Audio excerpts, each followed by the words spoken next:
Morning. আমার কথা ঠিকঠাক শোনা যাচ্ছে তো? হ্যাঁ হ্যাঁ, শোনা হ্যাঁ, যাচ্ছে। Okay sir, okay sir.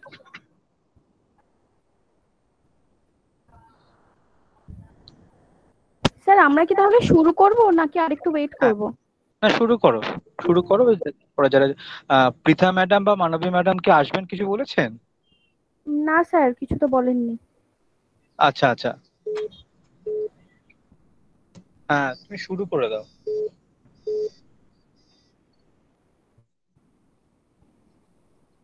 Tanushree তো জয়েন করে গেছে। হ্যাঁ স্যার, গুড মর্নিং স্যার। হ্যাঁ না, গুড মর্নিং। ঠিক মতো পৌঁছেছিস তো? হ্যাঁ হ্যাঁ হ্যাঁ হ্যাঁ, হ্যাঁ। ট্রেনে গেলি না বাসে গেলি? ট্রেনে স্যার। আচ্ছা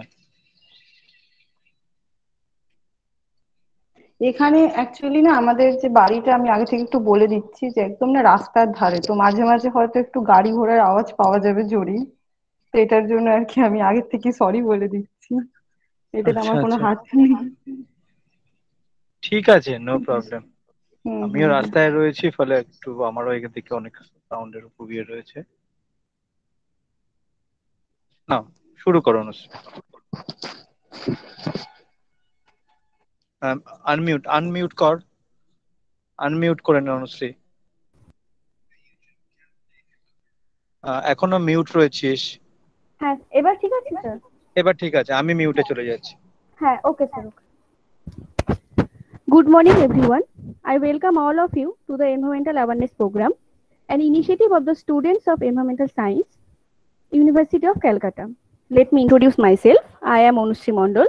I have completed my graduation on zoology, and currently I am pursuing MSc on Environmental Science from University of Calcutta. This is the 8th webinar of the series, and today's topic is honeybee, the natural indicator. We have Mrs. Tonusri Gayen as a speaker. She is state aided college teacher, Department of Environmental Studies, New Alipur College. I am very pleased to welcome her, and today she will be talking about honeybees and their impact on the environment. I would like to extend a special welcome to our guest of honor, Dr. Punarboshu Choudhury, Assistant Professor, Department of Environmental Science, University of Calcutta. Coming to today's topic, as we know that honeybees are natural pollinators, and they play an important part in every aspect of ecosystem. Also, they indicate nature's condition. Now I am requesting Tanushree Di to start. Over to you, Tanushree Di. Thank you, Anushree. Welcome. Am I visible? হ্যাঁ হ্যাঁ। Okay. So now I'm presenting my screen. Confirm from your end, okay? Hmm. Can you see the Google Meet screen? হ্যাঁ হ্যাঁ, আমরা দেখতে পাচ্ছি সবাই, একদম visible. Okay, okay, okay.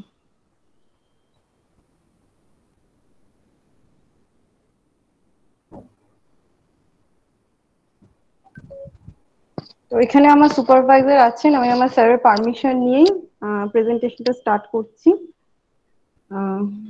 So today's নিশ্চয়ই তো, হ্যাঁ হ্যাঁ হ্যাঁ, thank you sir. So today's topic is, হ্যাঁ স্যার আর কিছু বলবেন? হ্যালো, আচ্ছা okay please continue, please okay continue. Okay ওকে।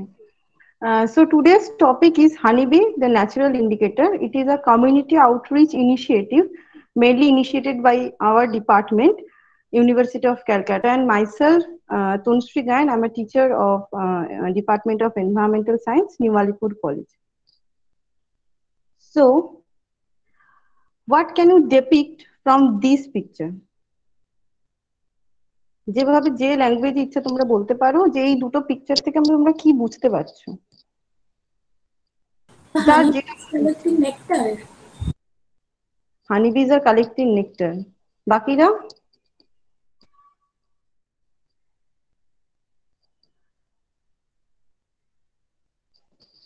আর কেউ কিছু অন্যরকম কিছু? They may also help in pollination. Okay, very good. And what you were depicting from these two pictures? Pollen grains are being extracted. Hmm. And after that? And the other flower is being pollinated by the pollen of the first flower. Okay, okay. Actually, these are the two examples of it is a natural pollination and it is the artificial pollination. Okay, this pollination was done by the brush using with the help of a brush, and here it is a person is touching the male flower with the female flower for the pollination. So if we don't have the pollinators, we will do the thing like this, and it is not possible for a what can I say, মানে যদি অনেক অনেক যদি থাকে মানে অনেক যদি আমাদের ফ্রুট বা ফ্লাওয়ার বা ভেজিটেবল পেতে হয় তাহলে সেটার ক্ষেত্রে এটা কিন্তু একটা অসুবিধা হয়ে যাবে। এটা কিছু স্মল সংখ্যক গাছের বা স্মল সংখ্যক প্লান্টের ক্ষেত্রে এটা পসিবল। সেই জন্য আমাদের এনভায়রনমেন্টের ন্যাচারাল পলিনেটরস ভীষণভাবে প্রয়োজন। So we need this kind of pollinators like birds, insects. Different kind of insects are there like honeybees, butterflies, and different kind of beetles. But day by day they are continuously decreasing due to overuse of pesticide, increasing amount of pollution, and different kind of climate change processes are also causing natural pollinators to deplete. So today we are mainly discussing on the honeybee. So there are different kind of bees are there. So whom we are called honeybee. Then তার মানে তাদের কিছু specific characteristics আছে. Mainly they are the member of genus Apis, primarily distinguished by the production and storage of honey, and they will construct perennial or colonial nest from wax. This is a picture of a artificial hive, and these are the honeybees. Now if we'll see a honeybee, their part is mainly their body parts are mainly divided into three parts: head, thorax, and abdomen, like other insects. The head contains eye, antenna, mandible, and proboscis. Through proboscis they are mainly collect the nectar, and the thorax portion, it will contain a wing and three pairs of legs. The front legs are mainly used for brushing or sweeping the pollen grains from their head, mouth parts, and the you can see the hind leg. These legs, here you can find the pollen basket. In this leg they are storing the pollen with the help of some sticky material, and they will carry that pollen to their hive. Now in India, we are mainly mainly find 5 type of honeybees. Number one is the rock bee, whose scientific name is Apis dorsata. এটাকে বাংলায় অনেক সময় পাহাড়ি মৌমাছিও বলা হয়। Then the second one is the Indian hive bee. It is the indigenous hive bee. It is the indigenous bee of India. Then the third one is the little bee. এটাকে অনেক সময় গুড়ে মৌমাছিও বলা হয়। Then the fourth one is the European or Italian bee. European Italian বির নামকরণ কারণ এটা আমাদের দেশের নেটিভ বা ইন্ডিজিনিয়াস হানিবি নয়, এটাকে মেনলি বাইরে থেকে 90s এ ইম্পোর্ট করে আনা হয়েছিল যাতে আরো বেশি হানি প্রোডাকশন করা যায়। And the fifth one is dammar bee or stingless bee. Then এটা হচ্ছে একটা picture of a rock bee, আর যেটা সাইন্টিফিক নেম হচ্ছে এপিস ডরসাটা। এই পিকচারটা আমি নিয়েছিলাম, যেটা লোথিয়ান আইল্যান্ড স্যাংচুয়ারি বলে একটা স্যাংচুয়ারি আছে আমাদের সুন্দরবনের মধ্যে, সেই স্যাংচুয়ারিতে। and this particular the name of this particular flower is Sonarisia apetala, or যেটাকে বাংলায় বলা হয় কেওড়া। Here you can find the pollen basket in its hind leg. Okay, so actually these honeybees collecting pollen. So their body size mainly the average body size of a worker Apis dorsata bee can be up to 3 centimeter, and it is the what can I say, comparatively large than other bees. This is a beehive of a Apis dorsata. You can see the length and breadth of a particular hive bee of Apis dorsata. This picture was also captured in the forest of Lothian Wildlife Sanctuary. And the second bee is Indian hive bee. So earlier I have said that this bee is our native bee or indigenous bee. Sorry. So এটা হচ্ছে একটা picture of a full grown worker honeybee. So Apis dorsata R Apis serena indica এর মধ্যে difference হচ্ছে যে এই B গুলো comparatively ছোট হয় than Apis dorsata. And আরেকটা যেটা সুবিধা সেটা মানে ডিফারেন্স যেটা এপিস ডরসাটা এবং এপিস সেরেনা ইন্ডিকার মধ্যে সেটা হচ্ছে এই বি গুলোকে আমরা ক্যাপটিভ করতে পারি এবং এটা থেকে আমরা এপিকালচার পসিবল, যেটা এপিস ডরসাটার ক্ষেত্রে পসিবল নয়, কারণ ওগুলোকে তুমি কিছুতেই ক্যাপটিভে আনতে পারবে না এবং ওগুলো থেকে তুমি বক্স বানিয়ে বা এপিকালচার করা সম্ভব না। ওটাকে একমাত্র ওয়াইল্ড হানি ওয়াইল্ড ফরেস্টে গিয়ে তোমাকে হারভেস্ট করে আনতে হবে। Then the third bee is little bee or Apis florea, যেটাকে আমি বলছিলাম গুড়ে মৌমাছি। এই মৌমাছিটা সাধারণত ইন্ডিয়ায় একটু কম দেখতে পাওয়া যায় এবং এই মৌমাছিটা অন্য দুটো মৌমাছির থেকে কম্পারেটিভলি অনেক ছোট হয় এবং এই মৌমাছিটা আমি এই ফটোটা নিয়েছিলাম হাওড়া ডিস্ট্রিক্টের বাউরিয়া বলে একটা অঞ্চল আছে, সেখান থেকে একটা বাঁশ গাছে এই হানিবির এই কলোনিটা আমরা দেখতে পেয়েছিলাম। Then the fourth bee is the European or Italian bee. Its scientific name is Apis mellifera.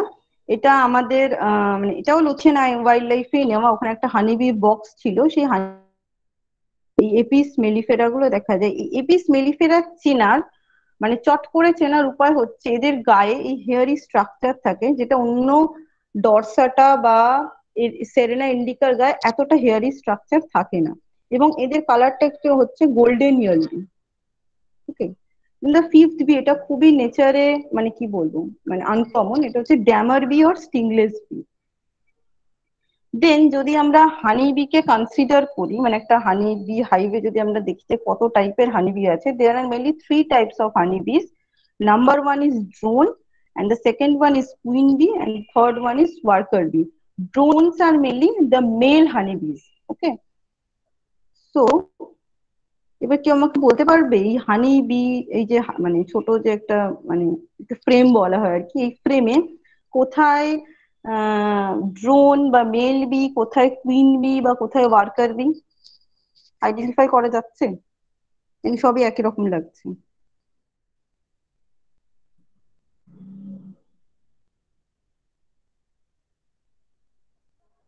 কেউ আইডেন্টিফাই করতে পারছো না বা দেখতে পাচ্ছ না এখানের মধ্যে?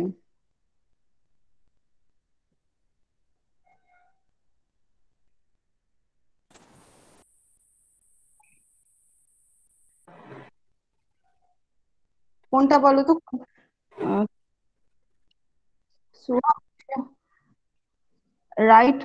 রাইটের কর্নারে তলার দিকে কোনটা? এইটা? আচ্ছা,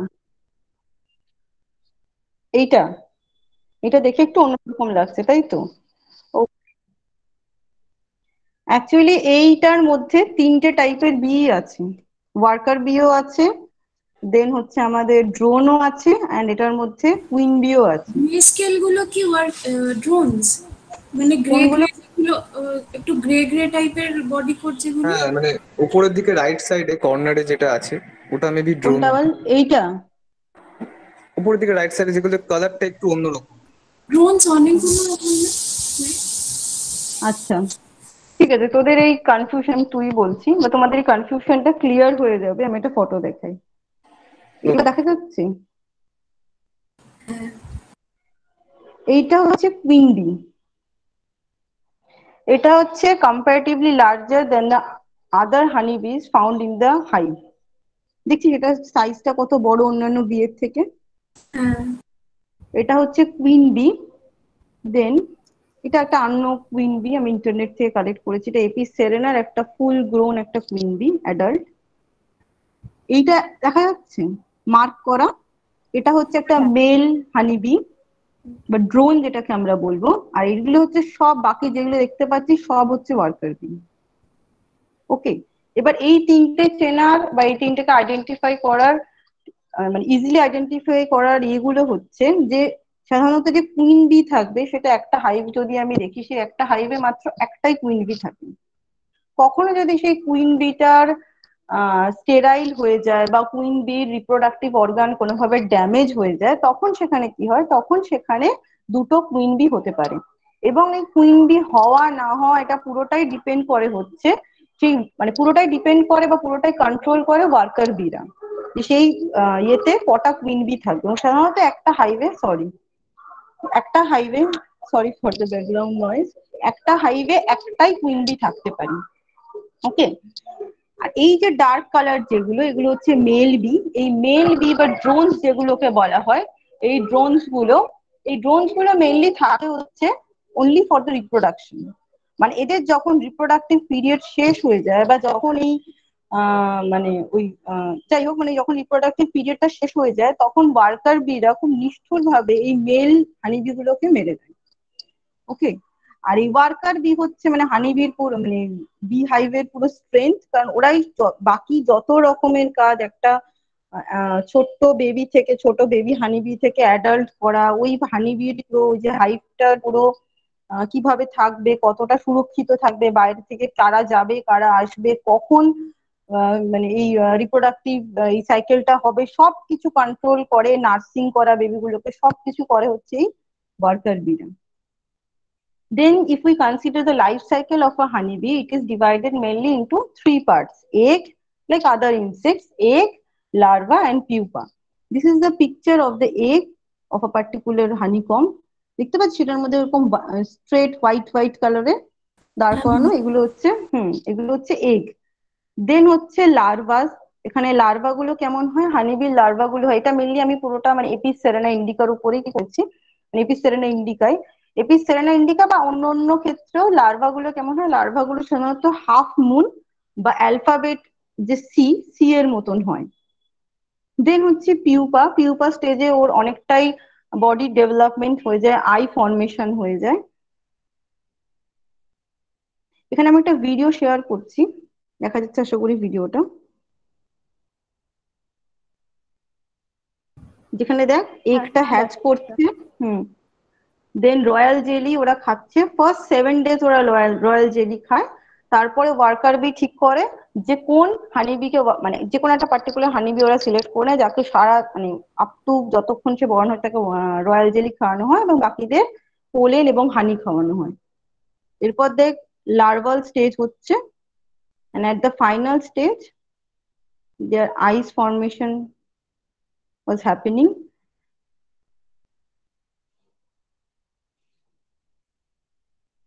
And here we can find how they are getting ready for their final flight.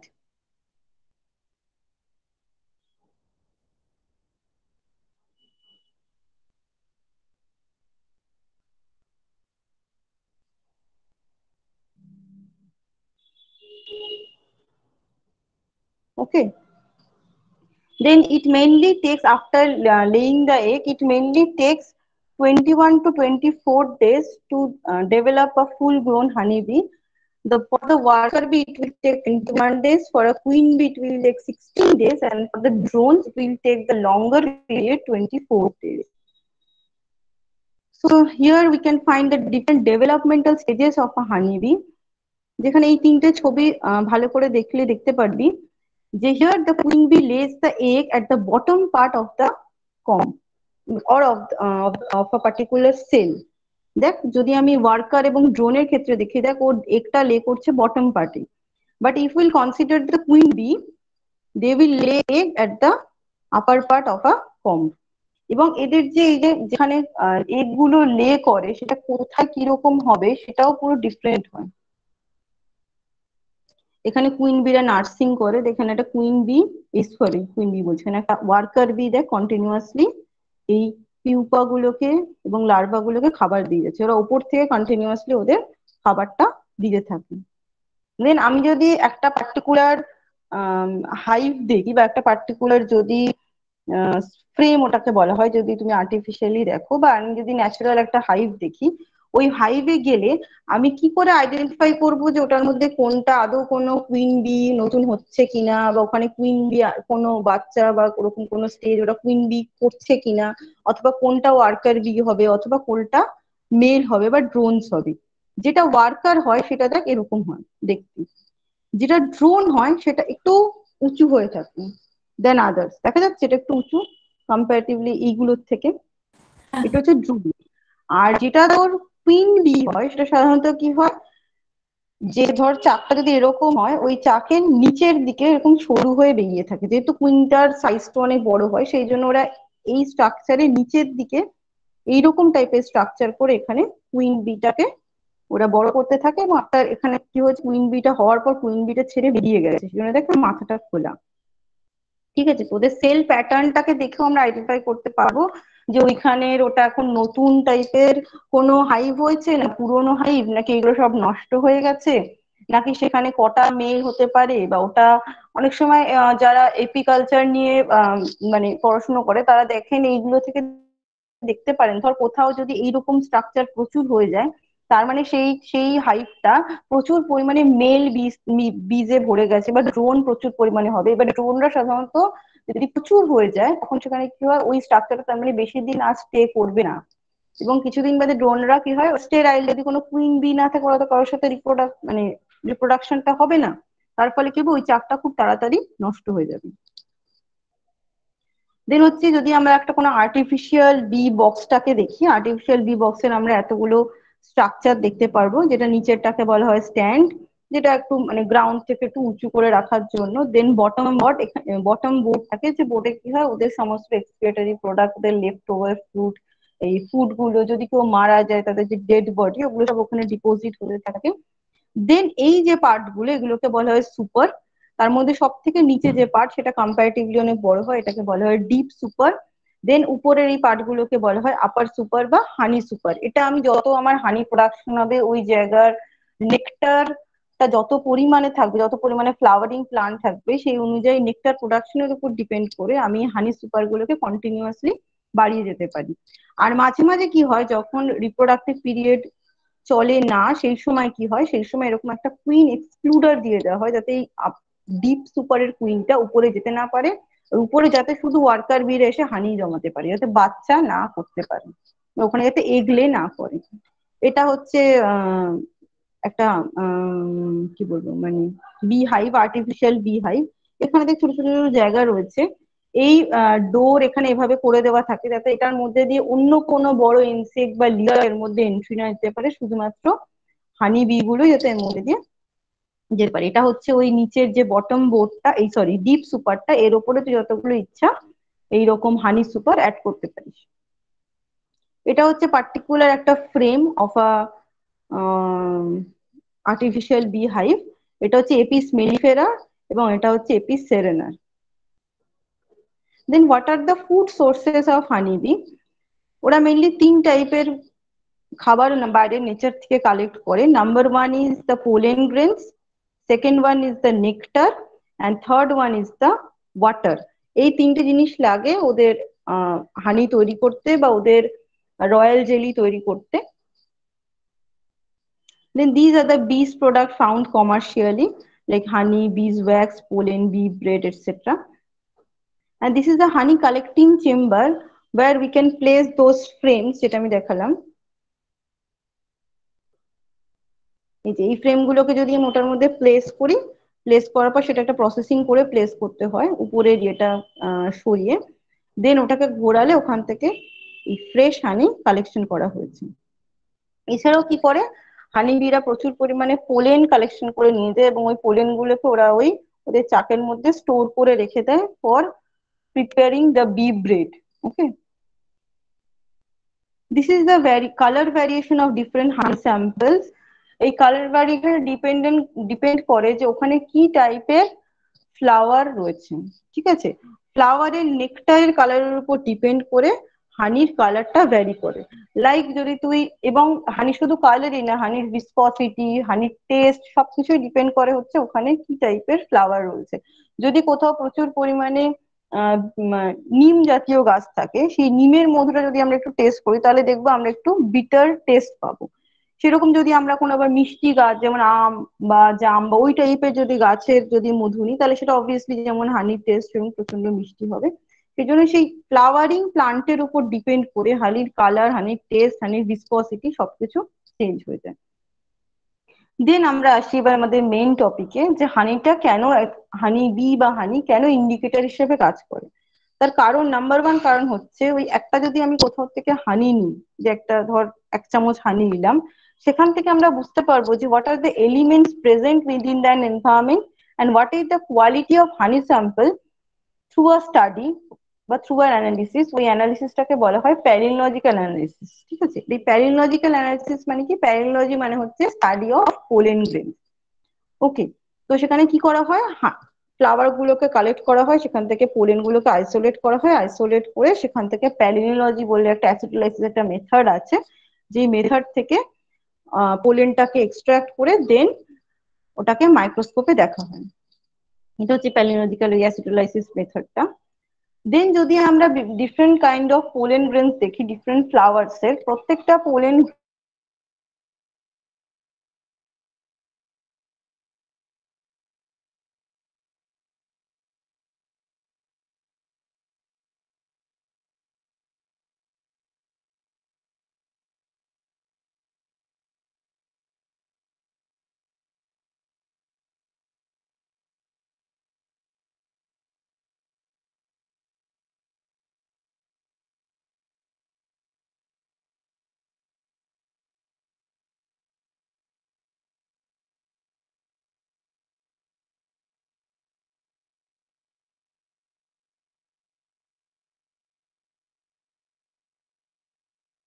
সুন্দরবনে দেখতে পাওয়া যায়, এটার কমন নেম হচ্ছে কাঁকড়া।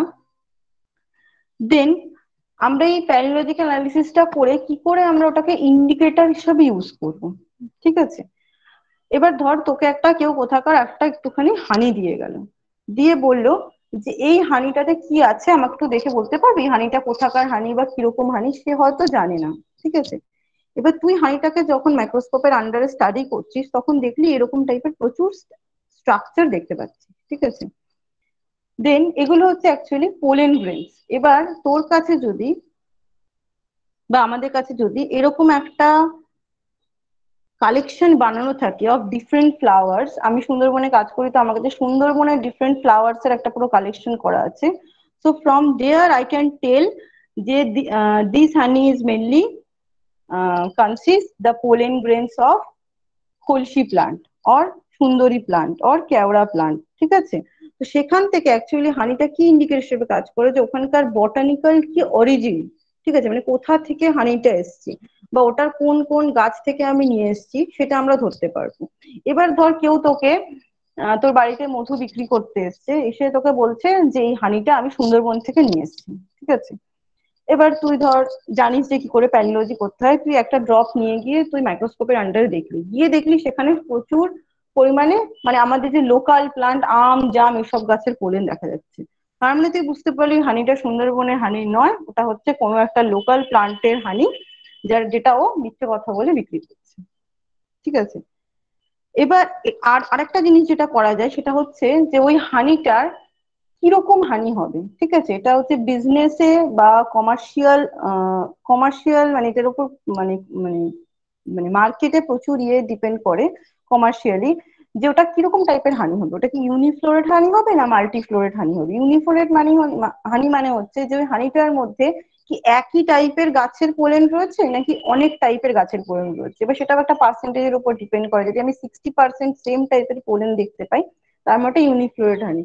এবার ইউনিফ্লোরেট হানির চাহিদা মার্কেটে প্রচুর বেশি।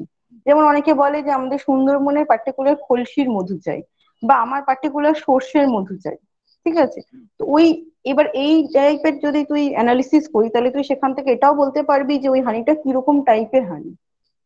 ঠিক আছে, নেক্সট হচ্ছে হানি বীজরা বা হানিটা যদি আমরা দেখি, ওরা শুধুমাত্র যেই পোলেন বা প্যারাইনোলজি এটাই শুধু বলে না, এর থেকে আমরা আরো কি বুঝতে পারি যে ওখানকার অ্যাটমসফিয়ারের কি কন্ডিশন রয়েছে। শুধুমাত্র অ্যাটমসফিয়ার না, অ্যাটমসফিয়ার মানে আমাদের যে 3টে স্ফিয়ার রয়েছে, অ্যাটমসফিয়ার, লিথোস্ফিয়ার এন্ড হাইড্রোস্ফিয়ার, এই 3টে স্ফিয়ারের কোথায় কি আছে সেটার পুরো একটা ছবি আমরা ওই হানিটা থেকে পেয়ে যেতে পারি। ধর তুই একটা কোনো জায়গার ইন্ডাস্ট্রিয়াল কোনো একটা জায়গার হানি নিয়ে স্টাডি করছিস, ঠিক আছে, সেখানে দেখা যাবে যে ওই ইন্ডাস্ট্রির এনভায়রনমেন্টে, ওখানকার সয়েলে, ওখানকার ওয়াটারে যেহেতু পলিউশন খুব বেশি, ওখানে পার্টিকুলেট ম্যাটার খুব বেশি, ওখানকার জলে এলিমেন্টাল কনসেন্ট্রেশন খুব বেশি, সেখানে দেখা যাবে যে হানিতেও ওই অ্যামাউন্ট গুলো আমরা প্রচুর পরিমাণে বেশি পাচ্ছি।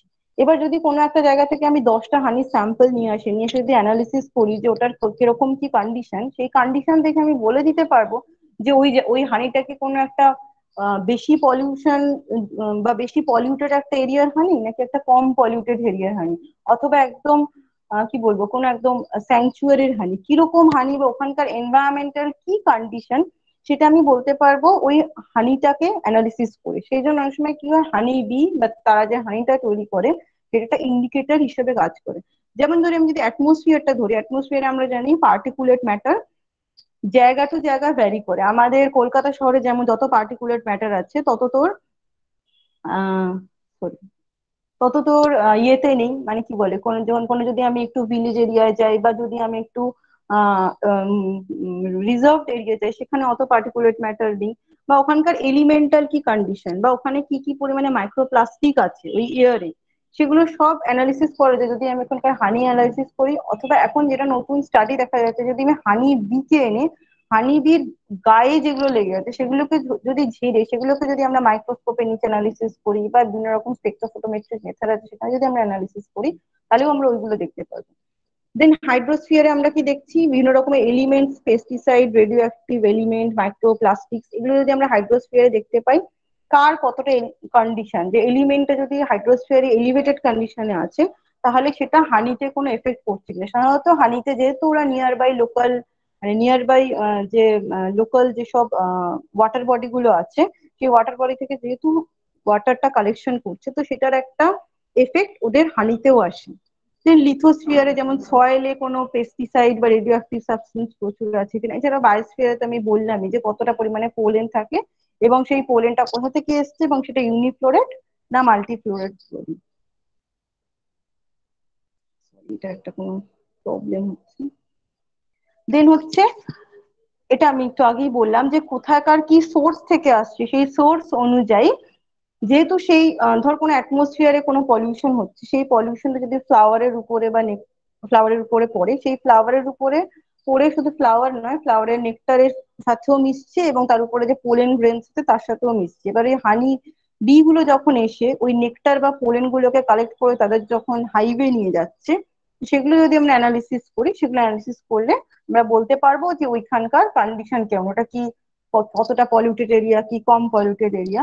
এবং এটার উপর প্রচুর কাজ হয়েছে, বিভিন্ন রকম রেপুটেড জার্নালে এই কাজগুলো পাবলিশ হয়েছে, যেখানে হানিটার মধ্যে বিভিন্ন রকম জিনিস দেখে, right, radio active element, like বিভিন্ন রকমের হেভি মেটাল, ট্রেস এলিমেন্ট, এগুলোকে পাওয়া গেছে, এবং সেটার উপর ডিপেন্ড করে ওটাকে অ্যাজ আ বায়োমার্কার হিসেবে ইউজ করা হয়েছে।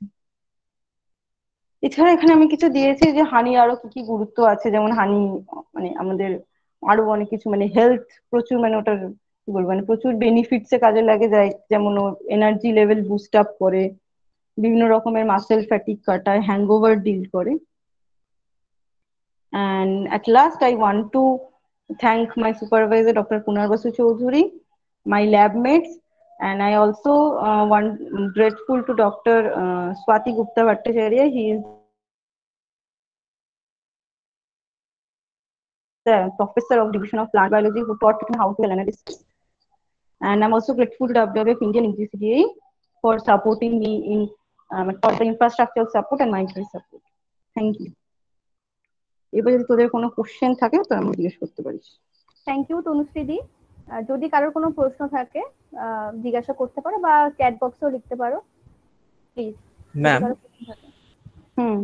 হ্যাঁ ম্যাম, বলছিলাম হানি বিজরা কি যে কোনো ফ্লাওয়ার থেকে নেকটার কালেক্ট করতে পারে, নাকি নাকি কয়েকটা ফ্লাওয়ার্স থেকে করে কালেক্ট করতে পারে না টক্সিক হলে? না, টক্সিক ব্যাপারটা নয়, হানি বিজরা যে কোনো ফ্লাওয়ার থেকে, এবার সেটা ডিপেন্ড করে সেই ফ্লাওয়ারটার ধর নেকটারটা কোথায় আছে। কিছু কিছু ফ্লাওয়ারে হয় দেখবি যে ফ্লাওয়ারটা অনেক মানে ফোটা বা অনেক খোলা, কিছু কিছু ফ্লাওয়ারে হয় যে নেকটারটা হয়তো অনেক ভিতরে আছে। এবার সেই হানি বির প্রোবোসিসের লেন্থটা কতটা, তার উপর ডিপেন্ড করবে। ধর এপিস ডরসাটা প্রোবোসিসের লেন্থ যতটা, এপিস মেলিফেরা তো অনেক ছোট, এপিস সেরেনা ইন্ডিকা অনেক ছোট, তো ওর প্রোবোসিসের লেন্থের উপর ডিপেন্ড করে, তার আশেপাশের কন্ডিশনের উপর ডিপেন্ড করে, এবার হানি বি যখন হানি কালেক্ট করে সেটা অনেক কিছু জিনিসের উপর ডিপেন্ড করে, যে কটা হানি পাচ্ছে। কারণ ওকে হানিটা তো মানে প্রচন্ড ভারী জিনিস, একটা ফিসকাস জিনিস, সেটাকে ও মানে মানে হানি ন্যাচুরাল নেকটার কালেক্ট করে, তো নেকটার কালেক্ট করে ওকে আবার ওদের হাইওয়ে ফেরত আনতে হবে। তো যেটা ওদের ক্ষেত্রে সুবিধা হয়, যেটা হানি বি অনুযায়ী, যেটা যার ক্ষেত্রে অতটা সুবিধা হয়, ওদের প্রসেসের লেন্থ, ওরা কতটা করতে পারবে, কত দূরে ফ্লাওয়ারটা আছে ওদের হাইট থেকে, এই ডিস্টেন্সটা, এগুলো সবকিছুর উপর ডিপেন্ড করে ওরা হানিটা কালেক্ট করে। Okay ma'am. হুম হুম হুম। আর কারো কোনো প্রশ্ন আছে? খুব বোর করলাম না? না, স্যারের মতো হয়েছে চ্যাটবক্সে স্যারের মতো হতে পারি না এখন। হ্যাঁ হ্যাঁ হ্যাঁ, বলো।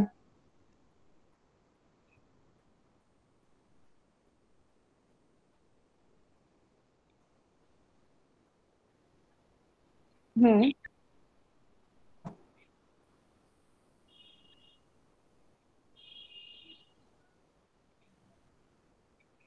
হ্যাঁ হ্যাঁ হ্যাঁ, অবশ্যই। হ্যাঁ হ্যাঁ, অবশ্যই এরকম প্রচুর স্টাডি আছে যেখানে দেখা গেছে যে যে এরিয়ায়, যেসব এগ্রিকালচার এরিয়ায় তোর বেশি বেশি পরিমাণে পেস্টিসাইড ছড়ানো হচ্ছে, সেখানকার হানিবি পপুলেশন অনেক কমে গেছে। ঠিক আছে। অথবা এটা হতে পারে যে যেসব এরিয়ায় ধর অতিরিক্ত পরিমাণে পেস্টিসাইড ছড়াচ্ছি, এবার সেখানে অনেক রকমের আনওয়ান্টেড পেস্ট চলে আসছে। তুই যদি ভিডিওটা আমি আরেকবার দেখাচ্ছি,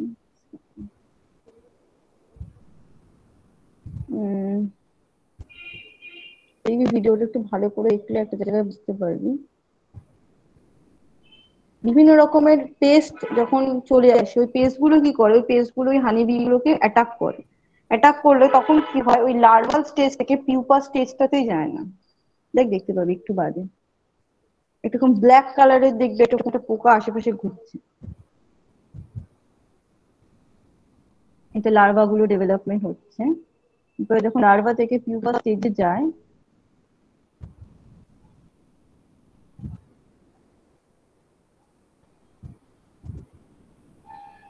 এই দেখতে পাচ্ছিস একটা পোকা, দেখলি ঘুরলো, এই যে দেখতে পাচ্ছিস, দেখতে পেলি? হ্যাঁ হ্যাঁ হ্যাঁ। তো ওইগুলো অনেক সময় কি করে, ওই হানিবির যে মানে পিউপা স্টেজে হানিবি গুলো মানে ইয়ে হয়ে যায়, ওগুলো আর ফুল মানে মানে মানে সরি লার্ভাল স্টেজেই ওগুলো লাইফ সাইকেল শেষ হয়ে যায়, মানে ওগুলো আর পিউপা হয়ে আর মানে অ্যাডাল্ট হানিবি আর হতে পারে না। ঠিক আছে। এগুলো তো অবশ্যই এফেক্ট করে, কোনো জায়গায় তুই অতিরিক্ত পরিমাণে পেস্টিসাইড ইউজ করছিস, কোনো জায়গার পলিউশন খুব হাই। ঠিক আছে। এবং মাইক্রোপ্লাস্টিক নিয়ে এখনো সেটা হানিবিতে কতটা কি হয়েছে, বা সেটা এখনো অতটা বেড়ে গেছে কিনা সেটা স্টাডি এখনো আমি দেখিনি। মেবি হয়তো আর কিছুদিন বাদ এটাও হবে যে অতিরিক্ত পরিমাণে মাইক্রোপ্লাস্টিক যদি আরো খুব স্মলার পার্টিকেলে যেগুলো, সেগুলো যদি হানিবিতে দেয়, ওদের হয়তো হতে পারে কোনো জেনেটিক কোনো মিউটেশন হয়ে যেতে পারে, অথবা হতে পারে ওদের গ্রোথের রিটার্ডেশন হয়ে যেতে পারে, অথবা গ্রোথকে হ্যাম্পার করতে পারে, হতে পারে এগুলো। হুম। দিদি চ্যাট বক্সে অনেকে প্রশ্ন করেছে, তো আমি ফার্স্ট কোয়েশ্চেনটা বলছি। সোপায়ন ভট্টাচার্য ও প্রশ্ন আচ্ছা। করছে যে is the European honeybee invasive? European honeybee to some extent invasive, কারণ ইউরোপিয়ান হানিবি গুলো কি করে, যখন আমাদের ইউরোপিয়ান হানিবির সাথে এপিস ডরসাটা কোনো একটা জায়গায়, ধর তুই এপিস ডরসাটাও রেখেছিস, ইউরোপিয়ান হানিবিও রেখেছিস, যেহেতু এপিস ডরসাটার সাইজ অনেক বেশি, মানে সাইজটা অনেক বড় এবং ওটা সাইজটা অনেক ছোট, ও কি করে ওর সাথে কম্পিটিশনে পারে না, মানে এপিস ডরসাটার সাথে কম্পিটিশনে পারে না। ঠিক আছে। কিন্তু এপিস ডরসাটার একটা প্রবলেম হচ্ছে, ওটাকে আমি ক্যাপটিভ করতে পারি না, ওটাকে আমি বক্সের মধ্যে করে এনে আমি ওটাকে মানে এপিকালচারে অতটা কাজে লাগাতে পারি না, শুধুমাত্র আমাকে ওয়াইল্ড ফরেস্ট থেকে কালেকশন করতে হবে। কিন্তু আমি যদি এপিস সেরেনা ইন্ডিকা দেখি, যেটাকে আমি থার্ড যে হানিবিটা দেখাচ্ছিলাম, যেটা হচ্ছে আমাদের ইন্ডিজিনিয়াস যে হানিবিটা, এই যে এই হানিবিটা, এর সাথে এপিস মেলিফেরা যদি কম্পিটিশন হয়, তখন এ অনেক ক্ষেত্রেই পিছিয়ে পড়ে। এপিস মেলিফেরা অনেক বেশি মানে কম্পিটিটিভ এবিলিটি ওর অনেক বেশি হাই, এবং সেই দিক থেকে বলতে গেলে এপিস মেলিফেরাটা অনেক বেশি ইনভেসিভ, এবং সেই জন্য এখন অনেক জায়গায়, আগে যেহেতু হানি প্রোডাকশন এপিস মেলিফেরার বেশি হতো, সেই জন্য এই হানিবিটাকে অতটা প্রমোট করা হতো না, বা এই হানিবিটাকে অতটা রেয়ারিং করা হতো না, কিন্তু এখন এত রকমের প্রবলেমের জন্য এবং বাইরে থেকে তোকে মানে ওটাকে তুই নেচারে পাবি না, তোকে বাইরে থেকে ওর চাকরিটা তোকে কন্টিনিউয়াসলি কিনে আনতে হবে। মানে বা অ্যাকচুয়ালি ওরা তো এই এনভায়রনমেন্টের জন্য নয়। ইউরোপের অ্যাটমসফিয়ারিক কন্ডিশন একরকম, ইউরোপে সব রকম মানে এটাই অন্যরকম, আর এখানে অন্যরকম। তো এখানে ওকে অনেক বেশি তোকে অন্য জিনিস সাপ্লিমেন্ট করে ওকে রেখে দিতে হয়, ওকে অনেক বেশি ফুড সোর্স দিতে হয় বাইরে থেকে, কিন্তু যেটা ইন্ডিয়ান হাইভবিকে অতটা দিতে হয় না যদি না প্রতিকূল পরিস্থিতি আসে, ঠিক আছে। এবং যদি কম্পিটিশন হয় অবভিয়াসলি তখন ইউরোপ মানে এপিস মেলিফেরাটা তখন অনেক বেশি মানে কম্পিটিটিভ এবিলিটি অনেক বেশি হাই। তখন অনেক সময় হয় যে এপিস সেরেনাটা হয়তো ওখান থেকে দূরে চলে গেল বা সোয়ার্মিং করে গেল ওর সাথে না পেরে। Thank you তনুশ্রীদি। আর একজন প্রশ্ন হ্যাঁ। করেছে রিতম দেব, ও বলছে given that queen bee's main role is reproduction, why a colony does not support more than one queen? I mean more queen means more reproduction, right? Given that the queen bee's main role is reproduction, why a colony does not support more than one queen? I mean more queen means more reproduction, right? আচ্ছা, এটা আমি খুব সোজা একটা example দিয়ে বলছি। একটা বাড়িতে কটা মা হয়? একটাই মা হয় তো, অনেকগুলো তো মা হয় না। না। যখনই তুই একটা বাড়িতে অনেকগুলো মা নিয়ে চলে আসবি তখন কি হবে? মায়েদের মধ্যে ঝামেলা বেঁধে যাবে।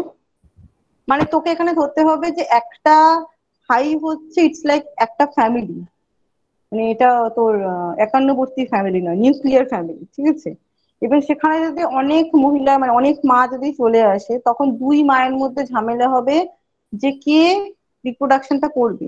নেক্সট হচ্ছে আরেকটা যেটা প্রবলেম হয় সেটা হচ্ছে যে ও আফটার রিপ্রোডাকশন ও যে অতগুলো বাচ্চা করবে, তার মানে ওয়ার্কার বিকে অত পরিমাণে তোর ইয়েটা করতে হবে, অতগুলো কম বা অতগুলো সেল বানাতে হবে, ঠিক আছে। আরো থার্ড যে প্রবলেম হয়, দুটো কুইন বির মধ্যে ফাইট লেগে যায়, ঠিক আছে, যে কে ওটাতে করবে। অনেক তখনই worker bee second queen bee কে অ্যালাউ করে যদি না আগের কুইন বিটা কোনো রকম ওর কোনো ড্যামেজ হয়েছে বা অন্য কিছু হয়েছে, তখনই একমাত্র সেকেন্ড কুইন বি কে অ্যালাউ করে, তার আগে কখনোই অ্যালাউ করে না, ঠিক আছে। আচ্ছা, আরেকজন প্রশ্ন করেছে Atri Trivedi, why a mellifera cannot be captivated? A মেলিফেরাকে ক্যাপটিভেট করা যায়, এপিস ডরসাটাকে ক্যাপটিভেট করা যায় না, যেটাকে আমি বলছিলাম পাহাড়ি মৌমাছি, যেটা হচ্ছে এই মৌমাছিটা।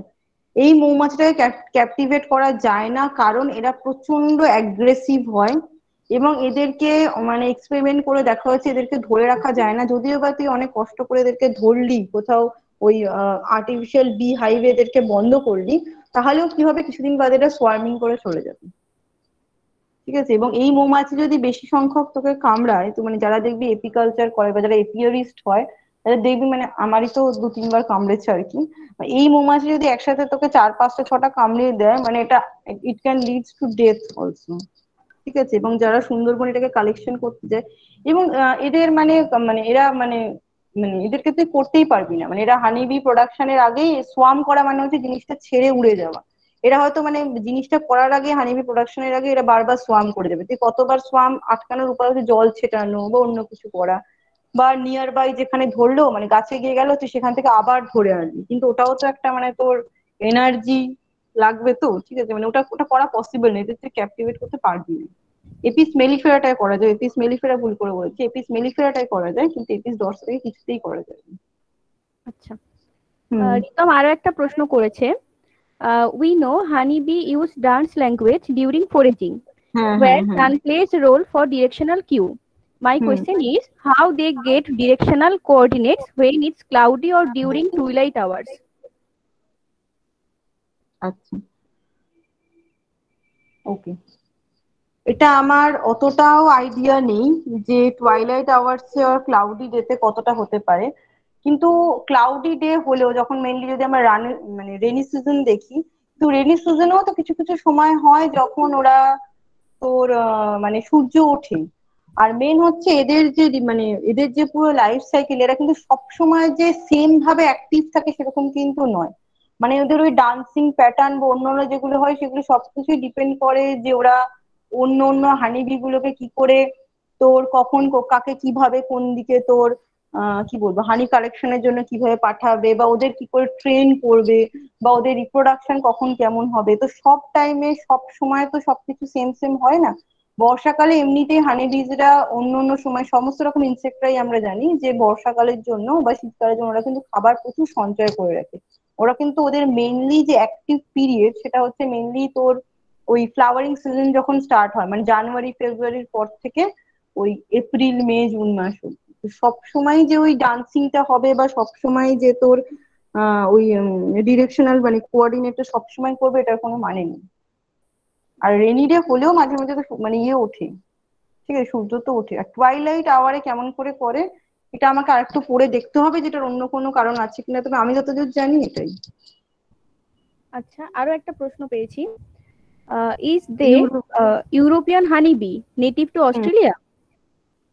European honey bee mainly native to European countries and ইটালিতে, ঠিক আছে। এবার অস্ট্রেলিয়াতে ওটা কিনা সেটা আমাকে দেখতে হবে, ঠিক আছে। তবে অস্ট্রেলিয়াতেও এপিস মেলিফেরা পাওয়া যায়, কিন্তু ওটা অস্ট্রেলিয়ার নেটিভ হানি বি কিনা ওটা আমাকে স্টাডি করতে হবে, এটা আমি না জেনে মানে আর কি বলবো না। আচ্ছা, আরো একটা প্রশ্ন পেয়েছি। How do we get information about soil from honey? Okay, তো সয়েল ফ্রম হানিটা কি করে করা যায়, তোকে এটার জন্য করতে হবে কি, যেখানে তোর হানি বি বক্স আছে বা যেখানে বি হাইভটা আছে সেই এরিয়ার তোকে মানে ওই এরিয়া মানে হানি যখন হানি বি গুলো যখন হানিটাকে কালেকশন করে ওদের নির্দিষ্ট একটা পেরিফেরি আছে, মানে 1 কিলোমিটারের মধ্যে করতে পারে ওরা। কিছু কিছু হানি বি 2 কিলোমিটারের মধ্যে করতে পারে, কারণ ওরা ওই জিনিসটা ক্যারি করে তো বেশি দূর নিয়ে যেতে পারবে না, যেটা আমি আগেও বলছিলাম। তো সেই ক্ষেত্রে তুই যদি ওই পেরিফেরির মধ্যে সয়েলটাকে কালেক্ট করিস বা ওই পেরিফেরির যে ফ্রেশ ওয়াটার আছে সেটাকে যদি কালেক্ট করিস, কালেক্ট করে তুই দেখলি যে ওটাতে এলিমেন্টাল কনসেন্ট্রেশন বা অন্যান্য প্যারামিটার রেডিও অ্যাক্টিভ এলিমেন্টস বা পেস্টিসাইড কেমন কি আছে, এবং সেই অনুযায়ী তুই সেইখানকারই ওই পার্টিকুলার হানিটাকে করতে হবে যে ওই হানির কি কি ক্যারেক্টারিস্টিক্স রয়েছে। দেন তুই মানে তখন মানে কিছু কি বলবো কনক্লুশন ডিরাইভ করতে পারবি যে সয়েলের সাথে হানিটার কোনো রিলেশন আছে কিনা, ঠিক আছে। তো হানির থেকে সয়েল মানে তোকে দুটো জিনিস করতে হবে। এবার ধর যদি শুধু তুই সয়েল করলি বা শুধু হানি করলি, মানে সয়েলটা না শুধু তুই হানি করলি, শুধু হানি করে তুই দেখলি যে এই এই প্যারামিটারটা বেশি, এবার তুই তখন এটা বলতে পারবি না যে ওটা সয়েল থেকেই এসছে কি ওটা হানি থেকেই এসছে, সেটা বলা মানে তুই বলতে পারবি যে ওই এরিয়াটা পলিউটেড হয়তো হতে পারে, ওটা পলিউটেড এরিয়া, ঠিক আছে, মোর পলিউটেড এরিয়া বা এটা লেস পলিউটেড এরিয়া, কিন্তু সেটা সোর্সটা কি সয়েল না ওয়াটার না অ্যাটমসফিয়ার সেটা জানতে গেলে তোকে সেখানকার নিয়ার বাই পেরিফেরিতে সয়েল ওয়াটার বা যেগুলো আছে সেগুলো তোকে অ্যানালিসিসটা করতে হবে। বুঝতে পারলাম আত্মীয়কে? Does honey Yes, ma'am. sequester does honey sequester pollutants when consumed by humans and lead to biomagnification? Honey sequester pollutants, আচ্ছা ওকে, biomagnification। দেখ বায়োম্যাগনিফিকেশন তখনই হয় যখন তোর একটা ট্রপিক লেভেল থেকে নেক্সট ট্রপিক লেভেলে যায়, ঠিক আছে। আমরা যে ফুড চেনে যেটা পড়েছিলাম, ডিউ টু কি হয় যখন আমি ধর একটা ছোট মাছ যেটুকুনি খাবার খেতে পারে, একটা বড় মাছ কিন্তু তার থেকে অনেক বেশি খাবার খাবে। একটা ছোট মাছ যদি আমি ধরে নিলাম 100 গ্রাম খাবে, বড় মাছটার দৈনিক খাবারের প্রয়োজনীয়তাটা কিন্তু তখন সেটা বেড়ে দাঁড়ায় 500 কি 600 গ্রাম, এবং আরো অনেক ফ্যাক্টর ডিপেন্ড করে বায়োম্যাগনিফিকেশনে। কিন্তু হানিটা তো যতটা কনজিউম করছিস, হানিটা কোনোভাবে বায়োম্যাগনিফিকেশন করে না, ঠিক আছে, কারণ হানিটা তো ওটা হানি বীর বডিতে বায়োম্যাগনিফিকেশন করার চান্স আছে, কিন্তু তুই হানিটা তৈরি হয়ে যাওয়ার পর সেই হানিটা যদি তুই খাস সেটাতে যতটা মিনারেল কন্টেন্ট থাকবে সেটাই তোর বডিতে যাবে, ওটা বায়োম্যাগনিফিকেশন হওয়ার বা করার কোনো চান্স নেই, ঠিক আছে।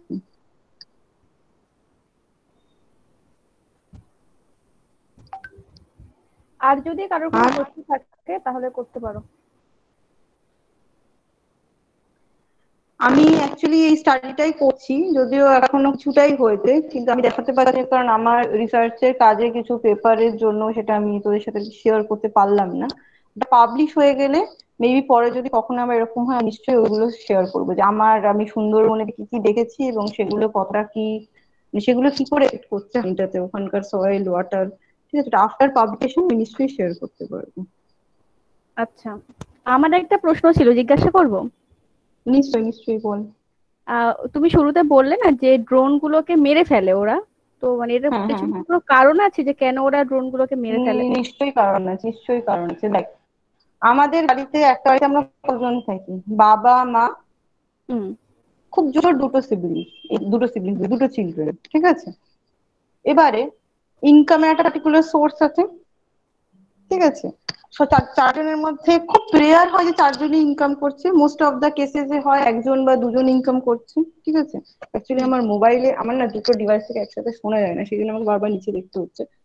তো সেই ক্ষেত্রে কি হবে, এবার ইনকাম সোর্সটা যেহেতু লিমিটেড, ঠিক আছে। এবার তুই যদি একটা মানে হাইওয়ে বা হানিবি হাইওয়ে যদি প্রচুর পরিমাণে তুই যদি ইন্ডিভিজুয়াল রেখে দিস, তার মানে কি তাকে তোদেরকে খাবার সরবরাহ করতে হবে, ঠিক আছে। তোর প্রচুর মানে এনার্জি যাবে, ওকে ওকে রাখার জন্য আলাদা জায়গা দিতে হবে।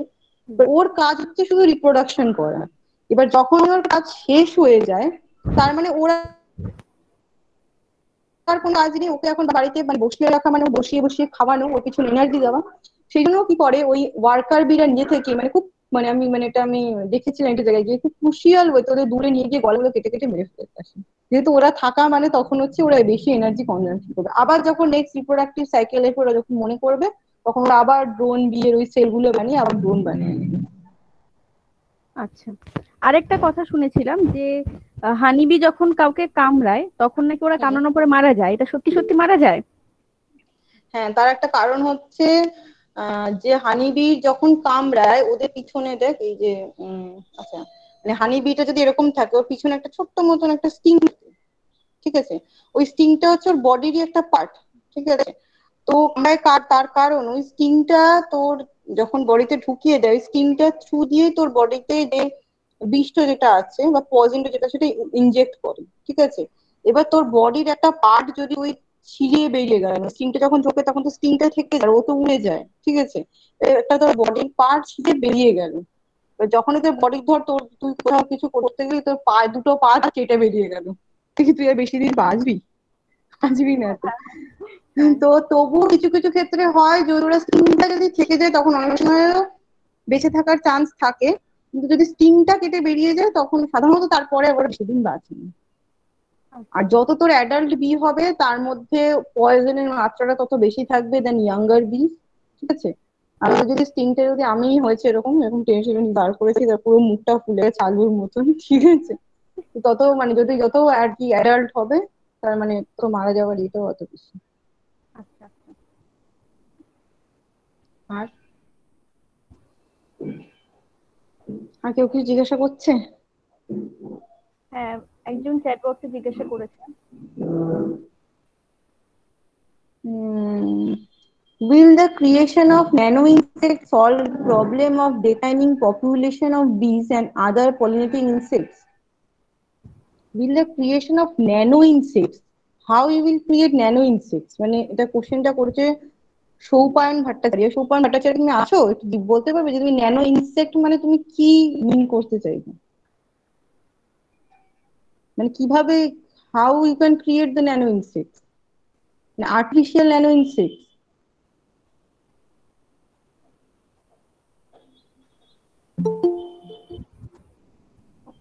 আর্টিফিশিয়ালি, আচ্ছা আর্টিফিশিয়াল ন্যানো ইনসেক্ট ক্রিয়েশন করে তুমি এই প্রবলেমটা বীজ প্রবলেম সলভ হতে পারবে কিনা। যখনই আমরা সবকিছুই দেখি যে ওটার পিছনে আমার কত টাকা যাচ্ছে বা ওটার এনার্জি এফিসিয়েন্ট কতটা, ঠিক আছে। এবার একটা ন্যানো ইনসেক্ট ক্রিয়েট করতে তোমার কত টাকা লাগবে তার কোনো ধারণা আছে? এবার সেই টাকাটা লাগার পর ওই ন্যানো ইনসেক্টটা যে আমার একদম 100% এফিসিয়েন্টলি হানি প্রোডাকশন করে দেবে কিনা তার গ্যারেন্টি কতটা? সেই মেথড প্রথমে স্ট্যান্ডার্ডাইজ করতে হবে, দেন ওটা আদৌ এনার্জি এফিসিয়েন্ট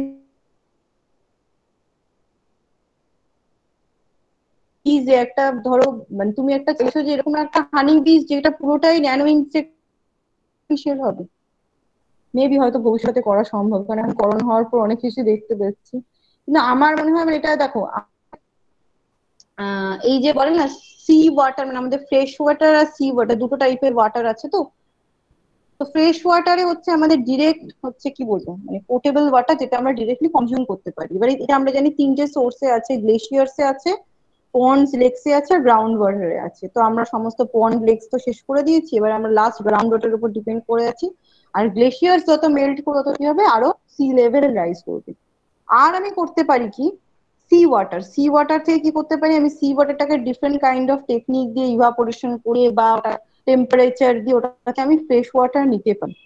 কিন্তু ওই যে ফ্রেশ ওয়াটার নেওয়ার যে টেকনিকটা, ওটা এতটাই এনার্জি কনজাম্পশন হবে বা ওটার পিছনে এতটাই মানি লাগবে যে ওটা মানে আমাদের জন্য কি বলবো মানে ইকো ফ্রেন্ডলি বা হিউম্যান ফ্রেন্ডলি হবে না। ঠিক আছে, তো সেই ক্ষেত্রে তখন কি হবে, সেই ক্ষেত্রে তখন সেই জন্যই আমরা এত ওয়ারিড যে আমাদের কেন মানে আর কি ফ্রেশ ওয়াটারটাকে কনজার্ভ করার জন্য এত যে বলছে রেন ওয়াটার হারভেস্টিং করার জন্য, সেটার জন্য আমরা এতটাই ওয়ারিড শুধুমাত্র এই কারণে। ঠিক আছে, তো যদি সেই রকম তোমার যদি এরকম আর্টিফিশিয়াল ন্যানো ইনসেক্ট যদি ওই কাজটা করতে পারে, যদি একটু সি ওয়াটার থেকে আমরা যদি একটু ফ্রেশ ওয়াটার অ্যাকচুয়ালি করতে যাই, যদি কমার্শিয়ালাইজ করতে যাই, মানে সমানে মানে এরকম করা যায়, তাহলে হয়তো দেখা যাবে তখন এক বোতল জলের দাম 150-200 টাকা গিয়েছে। 150-200 টাকা দিয়ে কি সাধারণ মানুষ ওই জল কিনতে পারবে? তেমন ভাবে তুমি যে ন্যানো ইনসেক্ট গুলো করছো, সেই ন্যানো ইনসেক্টটা কতটা কস্ট করবে, ওটা আমাদের ওটার পিছনে কতটা জিডিপি টাকা যাবে, কত কি যাবে, সমস্ত ইনভলভ হচ্ছে, সেটা কতটা কি মানে আলটিমেটলি আমাদের মানে কস্ট এবং কি বলবো মানে ইনপুট আউটপুটের উপর ডিপেন্ড করবে। ঠিক আছে, তারপরে তখন হয়তো দেখা যাবে যদি সেটা হয়, তখন তাহলে ওই ন্যানো ইনসেক্টের কনসেপ্ট আনা যেতে পারে বা প্রবলেম সলভ করা যেতে পারে। তবে এখন অব্দি আমি ওরকম কোনো ন্যানো ইনসেক্ট করে ক্রিয়েট করে হানিবি নিয়ে এরকম আমি দেখিও নি, বা ওটা করার মানে আইডিয়া নেই আমার। ওকে অনুশ্রী, আর কোনো কোশ্চেন আছে? আর না, আমার তো কোনো প্রশ্ন নেই, আর বোধহয় কারো কোনো প্রশ্ন নেই। আমি থ্যাংক ইউ তনুশ্রী, তুমি সত্যি খুব ভালোভাবে বলেছো আর আমাদের খুব ভালো লেগেছে। আমি স্যার সব ভালো হয়নি, স্যার আরো অনেক ভালো করেন। ঠিক আছে, তো যাই হোক আমি একটা ফিডব্যাক ফর্মের লিংক দিয়ে দিয়েছি চ্যাট বক্সে, তোমরা একটু সবাই ফিল আপ করো। আর থ্যাংক ইউ ফর জয়নিং। আর তনুশ্রী, তোমাকে স্যার একটা লিংক পাঠাবেন, তো তুমি একটু ওটা ফিল আপ করে স্যারকে পাঠিও। আচ্ছা নিশ্চয়ই, আর ঠিক আছে। অডিয়েন্স, তোমরা প্লিজ একটু এই ফিডব্যাক ফর্মটা ফিল আপ করে দিও, আমি চ্যাট বক্সে এটা দিয়ে দিয়েছি। ওকে অনুশ্রী, তাহলে আমি লিভ করি। হ্যাঁ হ্যাঁ হ্যাঁ, thank you I very hope much. আর কেউ না কোনো কোশ্চেন নেই। আর thanks for giving me this platform. ঠিক আছে, এবং তোদের এত উৎসাহ, এত কোশ্চেন করলে এটা আমার খুব ভালো লাগলো। Thank you. আমরা খুব এনজয় করেছি, সত্যি আমরা ভীষণ এনজয় করেছি। Thank you, thank you.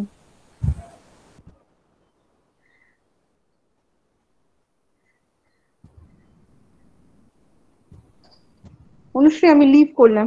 হ্যাঁ হ্যাঁ হ্যাঁ, ঠিক আছে। হুম হুম।